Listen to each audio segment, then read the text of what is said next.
Hey guys, thank you again for joining me this morning. We're talking about what kind of language is permissible, what kind of words are good, what kind of words are really bad.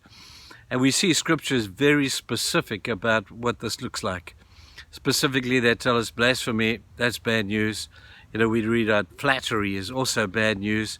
And again, we come today to just simply lies. We have simply lies.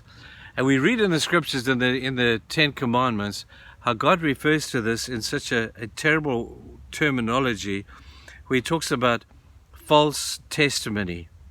You're giving testimony about something that took place, but it's false. It's a lie. It's a blatant lie. Now, I have had been the brunt of a few lies myself, and I've probably told a whole lot myself as well, because we have different motives that are hidden deep in a dark heart that might come out of an angry soul, might come out of an unforgiving attitude. It might come out of a thing to say, well, I'm going to get you back. And the power of your words are so powerful. But I need to warn you that at the end of the day, remember we said in church 2 weeks ago, that at the end of your life there is a judgment. We will stand before God, and the scripture is so specific, and we will answer for every idle, malicious, lying word that we've ever said. Man, I don't want to be on the wrong side of that judgment. I don't know about you. I don't want to be on the wrong side of that. I guess that's why in the Old Testament, it was very important if you brought an allegation against somebody else, it would not be considered at all in their judgment or their court of law in those days if you didn't have an authentic witness. And when they compared the testimony of you and the witness, they had to be identical. And if there was not an identicalness in the testimony of the two of you, then it was kicked out of court and it was disregarded. And in fact, your name was blackened. So if you wanted to give somebody a hard time in the court of law with an accusation, you better have your act together. You better have all the facts. It mustn't be based upon opinions or feelings. It's got to be based upon the facts.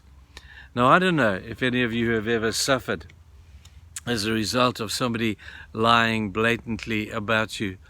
And when you hear what has been said, you think, good night, where did they get that from? Well, there's different sources of that. It could be from gossip. We'll talk about that probably tomorrow. It could be from them not seeing the facts as they were. It could be from them getting secondhand information and they take it as truth.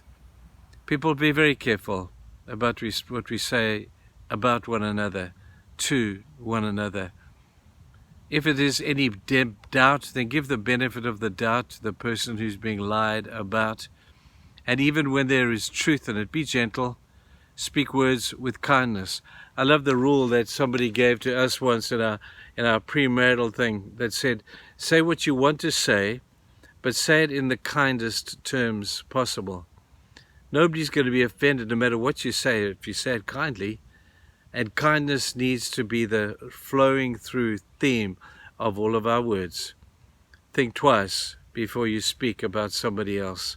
Think 100 times before you take somebody else's perception of truth, make it your own, and then pass it on. I'm urging you, take this seriously, people. It can bring so many people into terrible hurt. And when we trash somebody, we trash their reputation. And when you trash somebody's reputation, you can trash their business, their family, their church life. You can trash a lot about them. It's a very powerful thing. This 2-ounce muscle that you have sitting in your mouth is very powerful. To do good or to do bad. To speak good or to speak evil. To reap a great reward or to get the anger of God. Take it seriously. Thank you guys for listening to me on my little rant today. But you have a great day. This is truth. Bye-bye.